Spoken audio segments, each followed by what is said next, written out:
नमस्कार सकल दर्शक बंधु के मौमिताज टिউটোরিয়ালে सकल के जानाई स्वागत। आज के आमरा बेश किछु अक्षर যুক্তাক্ষর এবং দুটি বইয়ের পার্থক্য সমস্তটা শিখে নিতে চলেছি খুব দ্রুততার সঙ্গে। আমরা এখানে দেখছি ডয় শূন্য র আমরা লিখব ঠিক যেভাবে ড লিখি তার নিচে একটা ফুটকি দিয়ে ঢয় শূন্য র লিখব ঠিক ঢ লিখে তার নিচে একটা ফুটকি দিয়ে ঢয় শূন্য র।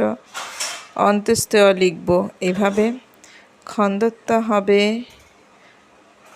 তয় হসন্ত দিয়ে হবে খন্দত্ব,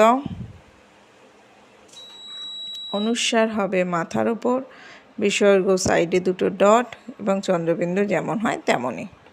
অনেকেরই প্রশ্ন থাকে সংস্কৃত অন্তস্থ জ এবং অন্তস্থ অ কি একই রকম হয় না আলাদা রকম হয়। তো এক্ষেত্রে আমি বলি সংস্কৃতে অন্তস্থ জ হবে এরকম আর সংস্কৃতে অন্তস্থ অ হবে এই রকম। দুটো ক্ষেত্রেই কিন্তু অন্তস্থ জ এবং অন্তস্থ অ একই রকম হয়ে থাকে। এবার আসি জফলা কিন্তু হয় ঠিক এই রকমভাবেই। ধরো আমি কয় জফলা দিচ্ছি, তাহলে আমি কি করব, ক লিখব, তার পাশ থেকে একটা জফলা। ঠিক আছে, এটা হয়ে গেল কয় জফলা। এরপর ধরো আমি ক্ষয় জফলা লিখছি, তাহলে ক্ষয় জফলা কীরকম লিখব, আমরা সাধারণত খ যেরকম লিখি এদিকে দাগ দিয়ে একটা এরকম, সেটা না করে আমরা জফলাটা দিলাম, দিয়ে মুখে দিলাম, দেন আমরা এরকম করলাম। ঠিক আছে, আরও একবার লিখে দেখাচ্ছি।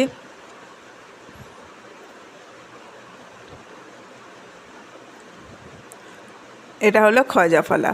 চয় জফলাটা হচ্ছে, ঠিক আছে, এই হচ্ছে চয় জফলা। তাহলে আমরা যেরকম চটা লিখি এই রকমভাবে সেটাকে লিখলাম না, শুধু আমরা কি করলাম, মুখটাকে দিলাম, দিয়ে এই ওপর থেকে এটা এসে জ। ঠিক আছে,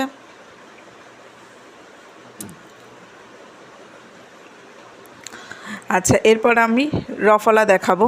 এখানে আমি একটি শব্দ লিখে দিচ্ছি একাগ্র, এ কয় আকার। গয়রা ফলাটা কেমন লিখব, গ লিখব, গয়ের এখান থেকে একটা দাগ দিয়ে দেবো, হয়ে যাবে গয়রা ফলা। এরপর আমি লিখে দিয়েছি চন্দ্র, চ দন্ত নয় দয়, এখান থেকে একটা দাগ হয়ে গেল রফলা, চন্দ্র। ঠিক আছে, তাহলে এই হলো রফলা। এবার অনেকের প্রশ্ন থাকে ব এবং ব দুটো কি একই।